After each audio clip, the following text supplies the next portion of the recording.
আসসালামু আলাইকুম, আশা করি সবাই ভালো আছেন। এক্সপার্ট হলিডে 365 এর পক্ষ থেকে সবাইকে জানাই অনেক শুভেচ্ছা। আপনারা যারা আমাদের চ্যানেলটি নিয়মিত ফলো করেন তারা জানেন যে ভিজিট ভিসা বা tourist visa related file processing এর কাজগুলো আমরা অত্যন্ত যত্ন সহকারে করে থাকি এবং এই বিষয়ে যদি কোনো সমস্যার সম্মুখীন আপনারা হন তাহলে তার একটা যথাযথ সলিউশন বা সাজেশন দেওয়ার চেষ্টা করে থাকি। আজকের ভিডিওতে মূলত এরকম একটা প্রশ্ন নিয়েই আপনারা প্রায় আমাদের কাছে জিজ্ঞেস করেন, যারা বেসিক্যালি অস্ট্রেলিয়ার জন্য অ্যাপ্লাই করতে চান তারা একটা প্রশ্ন করেন যে আমাদের অস্ট্রেলিয়া অ্যাপ্লাই করতে চাচ্ছি, আমরা কোন উপায়ে অ্যাপ্লাই করব বা কি কি ডকুমেন্টসগুলো আমাদের প্রয়োজন, সো আমরা অস্ট্রেলিয়ার অ্যাপ্রুভালটা কি উপায়ে আনতে পারি। সো বেসিক্যালি এই প্রশ্নগুলো আপনারা আমাদেরকে করে থাকেন। সো আজকের ভিডিওতে আমি একটু হলেও চেষ্টা করব আপনাদেরকে একটা ধারণা দেওয়ার যে আপনারা অস্ট্রেলিয়ার জন্য অ্যাপ্লাই করার পূর্বে বা অস্ট্রেলিয়া অ্যাপ্লাই করার সময় আপনাদের কোন কোন বিষয়গুলোর প্রতি একটু কেয়ারফুল হওয়া উচিত। সো ফার্স্ট অফ অল যে জিনিসটি বলবো, আপনারা যারা অস্ট্রেলিয়ার জন্য অ্যাপ্লাই করতে যাচ্ছেন তারা যারা রেশিওর কথা বললে, অস্ট্রেলিয়া এমন একটা কান্ট্রি যেটার রেশিও সবসময়ই উপরের দিকে থাকে। কেন থাকে? বিকজ তারা কি ইন্টারন্যাশনাল ট্যুরিস্ট অলওয়েজ ওয়েলকাম করে। বাট এখানে একটা ফ্যাক্ট আছে, আপনার ফাইলটা কিন্তু তাদের রিকোয়ারমেন্ট অনুযায়ী আপনাকে রেডি করে দেন সাবমিট করতে হবে। এখানে তারা গিয়ে যে কয়েকটা বিষয়ের প্রতি যথেষ্ট খেয়াল করে এবং ওই জিনিসগুলো ঠিকঠাক থাকলে, ওই ডকুমেন্টসগুলো ঠিকঠাক থাকলে আপনার ভিসা হওয়ার চান্সেসটা বেশি থাকবে। সো বেসিক্যালি আপনারা আপনার যে ডকুমেন্টসগুলো যখন রেডি করবেন তখন কয়েকটা বিষয় খেয়াল রাখবেন। যেমন আপনার প্রফেশনাল ডকুমেন্টসগুলো যখন আপনি রেডি করছেন, সো ওই ডকুমেন্টসগুলো যেন অথেন্টিসিটি মেনটেন্ড হয় এবং আপনি যখন আপনার অ্যাপ্লিকেশনের সাথে ফাইলগুলো সাবমিট করবেন, সো একটা আপনার ট্রেড, আপনার ট্যাক্সেস, আপনার ইনকাম, আপনার ফাইন্যান্সিয়াল যে সিচুয়েশনগুলো সবগুলোর মধ্যে একটা সামঞ্জস্যতা থাকতে হবে। কেন থাকতে হবে?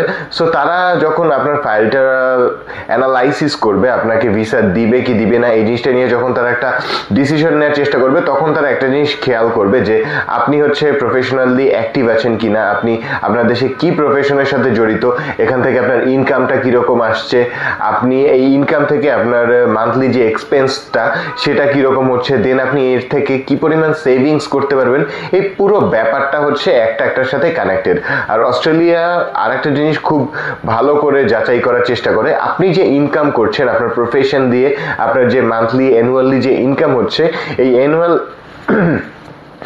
অ্যানুয়াল যে ইনকামটা, এই ইনকাম আপনার দেশের কোনো অর্থাৎ দেশের উপর কোনো প্রভাব ফেলছে কিনা। সো এটা যাচাই করার জন্য তারা যে জিনিসটা করে, আপনি একজন রেগুলার ট্যাক্স পেয়ার কিনা এটা তারা যাচাই করে। সো অবশ্যই অস্ট্রেলিয়ার ক্ষেত্রে আপনাকে লাস্ট 3 ইয়ারের ট্যাক্স যে রিটার্ন, যেটা ট্যাক্স সার্টিফিকেট, যেটা এটা কিন্তু আপনাকে প্রোভাইড করতে হবে। বিকজ তারা এই জিনিসটা খুব দেখার চেষ্টা করে যে একটা মানুষ সে তার দেশে বসে একটা ইনকাম করছে এবং সে তার দেশের জন্য কিছু করছে কিনা, অর্থাৎ তার এই ইনকামটা দেশের কোনো ভূমিকা রাখছে কিনা, ব্যাপারটা আসলে এরকম। সো আপনার ট্যাক্স রিটার্ন অবশ্যই দিতে হবে এবং আপনাকে যে জিনিসটা বললাম, আপনি যখন আপনার ডকুমেন্টসগুলো রেডি করবেন অবশ্যই একটার সাথে আরেকটার একটা কানেকশন থাকতে হবে। কানেকশন বলতে সামঞ্জস্য থাকতে হবে। সো আপনি এমন একটা অ্যামাউন্ট দেখালেন যেটা আপনার ইনকাম, বাট আপনার ইয়ারলি যে সেভিংসটা এটা অনেক বেশি দেখালেন, দুটোর সাথে মিল নেই, তারা সোর্স অফ ইনকামটা পেল না।